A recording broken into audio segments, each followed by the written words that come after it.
Oh, I think that's it.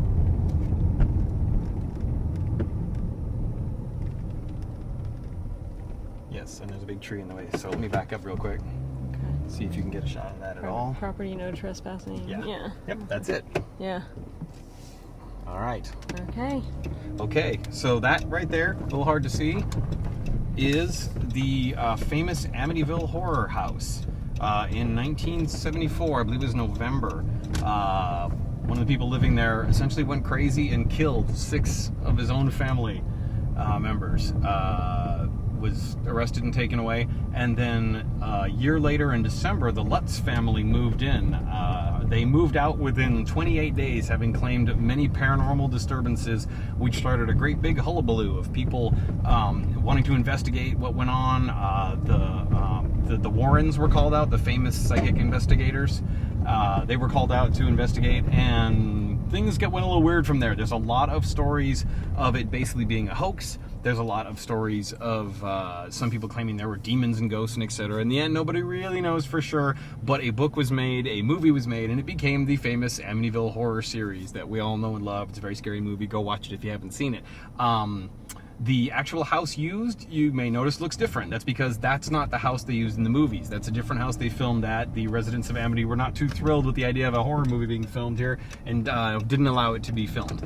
The other thing is the windows look different. If you've ever seen the posters, the house has those scary eyes that they're always lit up. They changed that for the express reason why we just did a drive-by, is that too many people were visiting and essentially harassing. It is a public house. People actually live there.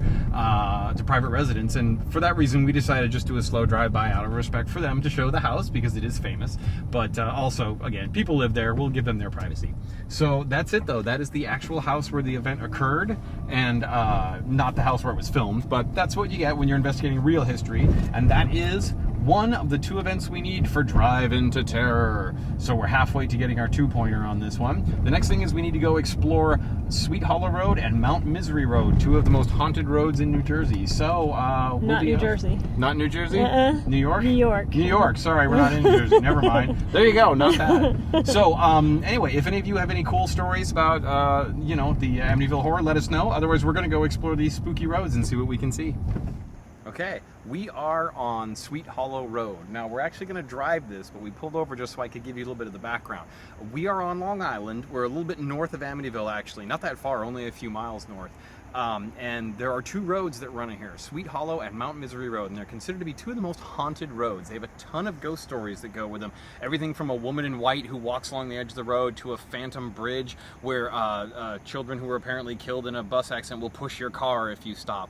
There's also a hitchhiker who walks the side of the road carrying heads in a basket of people who've disappeared. All sorts of creepy things, and a lot of people recently have reported seeing strange things on the road and stuff, so we're really excited to do this one. It's very ghostly. This is probably one of my ones I'm most excited for on the tour.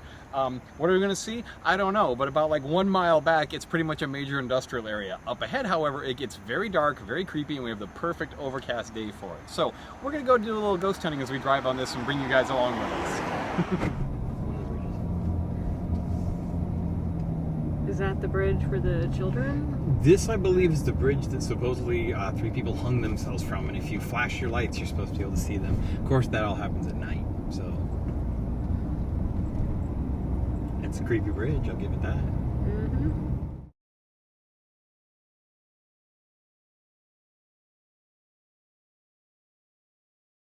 So one of the legends says that there was an insane asylum near here, and it burned to the ground when one of the inmates lit her room on fire and she died inside it. And ever since then, there's been a woman in white that walks along the side of the road and will apparently jump in front of your car if you get too close to her. So there are no shortage of legends for these 2 roads. Not 100% sure why they got this story to them. They really are just roads, and they don't even have that much history in terms of any kind of trails these were. They weren't particularly famous, so don't know, just spooky roads.